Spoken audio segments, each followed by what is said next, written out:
pets in there, tag me in the post, and photos, not videos, to save my poor computer here. Yes. All right, let's get started.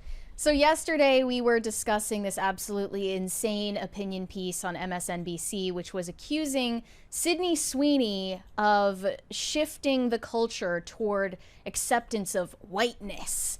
And Billie Eilish, unfortunately, has been dragged into this controversy because of a recent comment that she made at a concert in Ireland. We discussed it briefly yesterday, but I've noticed it really catching on TikTok specifically. People are furious at Billie Eilish for telling this Irish audience that she feels like it's really cool that all of them look exactly like her because she is of Irish descent.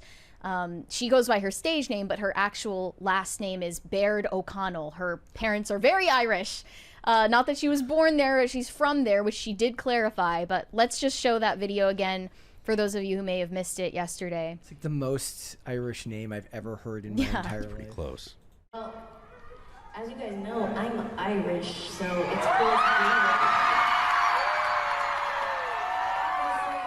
I am not from here, duh, but it's really cool to come somewhere and like everybody looks exactly like you.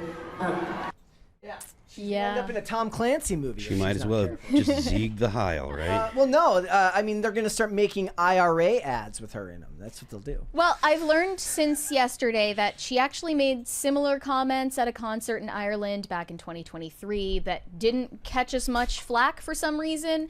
And also, I learned that this was clipped a little bit out of context because just after the clip ends, she did make a joke about how everyone in the audience is like just as pasty and white as her. I mean, we knew that she wasn't actually saying anything. It was slightly self-deprecating at the end of what she said, but they didn't include that. And this snippet is getting a lot of backlash. Not on X, of course, because the general audience on X is going to celebrate a comment like this, but on TikTok, a lot of people are saying, like, I'm never listening to Billie Eilish's music again. This is disgusting. She's clearly a covert white supremacist.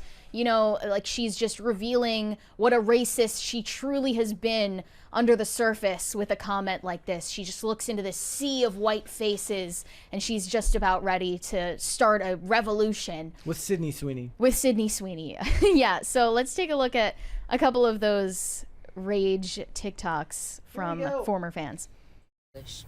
What exactly do you mean when you say I feel so wearing seen because everyone in this crowd looks exactly like me?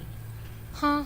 You said this to a crowd of white Irish folk. God forbid. Well, basically, you're saying you finally feel comfortable because there's no diversity around? Girl. At that point, just say you feel safe in a sea of whiteness and move on. See, this is what happens when whiteness mistakes erasure for peace. You done built your whole brand off of sad girl trap beats, black streetwear, and Gen Z queerness. You've been cosplaying our culture while walking through the door with white privilege. Now that you're in a white-ass crowd, you want to act like you've discovered your soul? It's giving oppressed in America because there's too much melanin at the local Target. What are you talking about? White people in America are overrepresented in everything. Media, news, movies, books, all commercial, everything. What America is she talking about? Especially music, Miss Thing. And now you want to cry the diversity blues? So you could have said anything. You could have said, I feel so connected to my Irish roots, or it's so beautiful being surrounded by my culture or the land where my ancestors are from. You could have said any of these. But instead said, I feel seen. Because you saw your reflection in everybody. That wasn't being seen, Miss Eilish. That was being surrounded. There's a difference. And it's very white of you not to know it. Did she say it's very white of you? Now, Miss. Yes. That was very racist. Yeah. Oh my gosh. Okay, and then another fan, or former fan rather, who is white, made a second video that we're about to show. Okay, here we go. So she looks Irish? Be fucking for real! What's next? We're gonna say that people look French? People look Portuguese? People look Canadian? That's the stupidest thing that I've ever heard. Like Billie Eilish saying in Ireland, oh, it's so nice to be surrounded by people who look like me. That implies that she feels out of place in like other white spaces, which is what? That she has been like picked on or put down. Like she feels weird for like looking Irish. What the fuck? And you bitches defending her, like, let's be so for real. Before yesterday, you could not have picked an Irish person out of a crowd of Canadians, okay? Well, she looks Irish. Be so fucking for real! That's the dumbest thing I've ever heard. Oh, well, they look Belgian. You sound stupid! You sound stupid! It's crazy for her to have said that. Especially in this political climate, that's fucking crazy. Be for real. Okay. So, I mean, I think of that claim that all white people look the same is actually kind Ridiculous. of bizarre. It's something only an American would say because of the amount of European admixture that's taken place in the U.S. Italians, over its history. Like Italians on Europeans- opposite sides of the country look different from each other. Well, that's true. Also, Europeans actually can tell the difference between each other because these are populations that have stayed in one place for millennia. Also, if you switch the races and said they all look alike, it would be extremely racist to say. Right. And there are even AI applications that you send a picture of any face and it can very accurately at times guess someone's ethnic and national origins very accurately because there are actually noticeable differences in face shapes and facial features and coloring between different white nationalities. So I mean, it's just such an American thing to say that those differences don't exist. You actually could probably tell the difference between, an Irish person and someone from Spain or France or whatever. Like, you could. That just flies in the face of everyone's real world experience. I have leftist fatigue. Yeah. I mean, they have leftist fatigue. I think they're tired of themselves at this point. 5 years ago, I would have cared about this. Now I'm just like, these people deserve each other. They're To be miserable. fair, That's fine. There are Let them plenty be of miserable. comments as well from people who are like, I'm black or like I'm a racial minority in the US and like I don't find this offensive at all that she would say this because, as I said yesterday, everyone feels this way. Everyone feels this way without saying it out loud like Billie Eilish did. It's only a problem when a white person says it out loud. Then you're not allowed to say it. Then it's racist.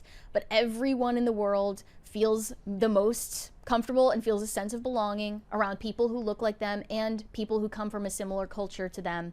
And that also goes for people of Irish descent in the US because they lived in enclaves for a long time. Like, they were actually, at a certain time in our country's history, reviled because they assimilated slower than other groups. That goes for Germans as well. There was a lot of anti-German bigotry in the US at a certain point in history that has now been forgotten. At first, we were mostly English, and then later on you saw Germans, Irish, and Italian and other European nations settling here. I saw a pretty good meme the other day where it's like a woman yelling at a guy, it's like a black woman yelling at a guy saying, "You've never been judged by the color of your skin," and he says, "Just did." Yeah. Which is a very simplistic way of saying, like, that's exactly what you're doing now. Right. It seems to be pretty much the norm these days as everybody kind of retreats into their own corners of the internet, that they want to talk about everything that they are suffering and everything that everybody else is getting so much easier than them. And I'm just not going to play that game anymore. Like, I don't have it in me to play that game anymore. Again, like I said, 5 years ago, all of this stuff would have been really, really, it would have energized me to talk about and really, really get into. Now I'm just like, they look miserable. Good for them. I hope they find their way to happier times. I don't think they will. I think most of the time these things kind of lead you down darker and darker paths until you either fall so deeply into it that it changes you or you learn to reject it. I reject it. They can't make me. We have a 20 from Pop Culture Junkie. Being half Irish and half Swedish, I consider the Billie Eilish comment the perfect example of a tempest in a teapot. Yeah, the outrage is not something I necessarily expected in this day and age, but what makes cancellation more interesting these days is what you see people do in response to the backlash, and I posted about this on Instagram earlier, asking people to place bets on whether Billie Eilish ends up issuing a statement or apologizing for what she said. I'm guessing that she's going to just let this pass. But you never know these days. She was a black square poster back in 2020, and like, yes, times have changed, but have celebrities changed? Yeah, not so much. I felt the same way like when I felt like American Eagle 5 years ago might have made a statement. Now I think they'll just let it go. For sure. And people have been wondering the same thing about Sydney Sweeney's ad campaign. Is I American definitely Eagle don't think she going will. to issue a mea culpa for the script that they gave Like her? I said, finding out that she, when she was like 13, created a 5-year plan to convince her parents to let her move to California to be an actor tells me that she's as industrious and business-minded as they come, and she didn't go into any of these campaigns without forethought and insight. It's Yeah. actually kind of amazing how you can be so good at business and so not good at acting, but I love it. It's yeah, I'm not even saying it's a bad thing, No, it's but awesome. clearly she was always interested in being famous, not in the art form of acting. That was just kind of a footnote in her it's plan. the medium. She was like, her and Millie Bobby Brown will start a studio called Slop Studios, and it'll just be slop movies. She has a studio. I forget what it's called. Well, no, she has a production company. And that's the same thing as a studio. Well, yeah, different, but I forget what it's called now. But she's more interested in the entrepreneurship opportunities I love it. presented by being an actress. Thanks for watching. Listen to full episodes of Pop Culture Crisis on Spotify. Keep up with us on social media and make sure you subscribe and ring that bell so you never miss the show. Bye, guys.